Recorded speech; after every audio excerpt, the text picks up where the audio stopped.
Hey guys, welcome back. You just got done learning about tone. Now we're going to take a closer look at learning about mood. Mood reflects the reader's emotions after reading a piece of literature. So, after you read a piece of literature or watch a movie, how does that movie or that piece of literature make you feel? Authors do this in a variety of ways. They try to create a mood, a setting, and the characters. The characters' actions also help create a mood. How do they react to things? What are their responses? So let's look at this following paragraph. And we're going to decide what the mood is. How is it making us, the reader, feel? Callie looked up from her notes and rattled off the conclusion to her speech. As you can see, there are many reasons why we should have PE class every day of the week. Students will perform better in academic subjects, and young people will learn how to lead a healthy lifestyle from a young age. Aren't those two outcomes that everyone would like to see happen? Callie exhaled as her classmates clapped. It's over, she thought to herself. She felt her racing heart begin to slow down. As she sunk into her seat, Allison gave her the thumbs up sign. Callie recognized the uneasiness in Allison's eyes and felt sorry for her best friend. She rubbed her sweaty palms against her jeans and tried to relax her tense shoulders. That was an excellent persuasive speech, Callie, said Mr. Rogers. Thanks for starting us off. Would anyone like to volunteer to go next? When no one raised their hand, Callie leaned over and whispered to Allison, just get it over with. It feels so good when you're done. So, as the reader, what kind of mood did this set or create? Are you depressed? Do you feel relieved? Do you feel lighthearted? Or do you feel envious or jealous? The mood should have been relieved. We can tell, or that gives us that relief feeling or that relief mood. Just get it over with. It feels so good when you're done. It gives a sense of relief. Let's look at another paragraph. So we're still looking at the same type of moods: depressed, relieved, lighthearted, or envious. And envious means jealous. When Juliana arrived home, she immediately headed for her bedroom and flopped on her bed, which was still surrounded with boxes that needed to be unpacked. Her mom appeared in her doorway. How was your first day at Lincoln School? She asked. Juliana quickly wiped away a tear, but she couldn't mask the feeling of despair from her voice. It was okay. I just want to rest now. Her mom bit her lip, unsure whether she should press her daughter for more information or just leave her be. She finally said, if you want to talk later, come find me. Juliana nodded and then curled up on her bed facing the wall. Lunch had been the worst. Some girls had invited her to sit with them, which was nice, but she wasn't able to contribute anything to the conversation. As the girls giggled and shared stories, Juliana had no idea who or what they were talking about.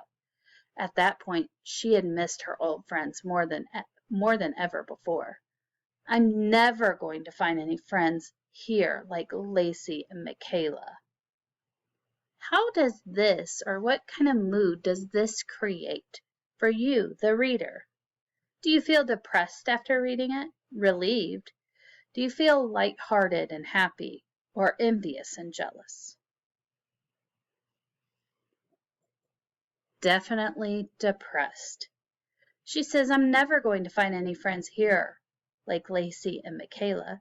She is also feeling of despair. That feeling of despair from her voice shows that she's very depressed about moving. All right, here are some mood words, and we're going to look at some of their meanings. Tense means to feel nervous or scared about something. Somber, you may feel serious or gloomy. Lethargic means you have no energy at all. You're not wanting to move. You're very tired. and irritated means you're annoyed about something. So let's look at this passage and decide, is it tense? Is it somber? Is it lethargic or irritated?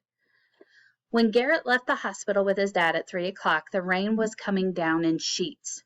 "I'll go grab the car and pick you up," said his dad. "I'll just run to the car with you. I don't mind getting wet," Garrett replied. As he and his dad ran through the rain, it struck Garrett that the gray clouds pouring down rain were a fitting backdrop for the news they had just received that day. The doctor had told his mom, aunt, and uncle there was little else they could be done for Garrett's grandpa, who had been diagnosed with lung cancer a few months ago. Tears slid down Garrett's cheeks. He couldn't bear to think about his life without his grandpa in it. "This isn't fair," thought Garrett. "I never even met my grandma." He thought about his mom and realized the despair she must be feeling. Garrett and his dad reached the car and climbed inside. The raindrops continued to pelt the roof. "What an awful day," he murmured.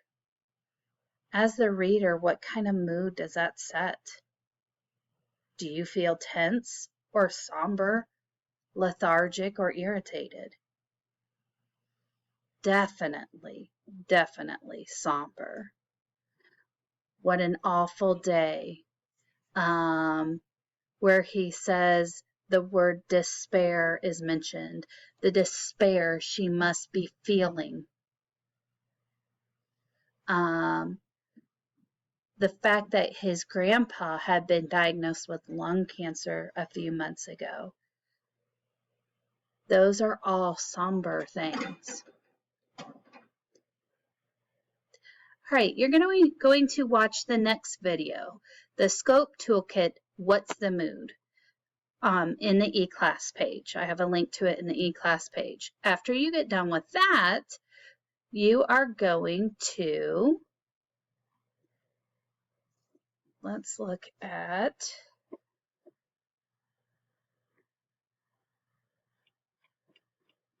come back and do this tomorrow.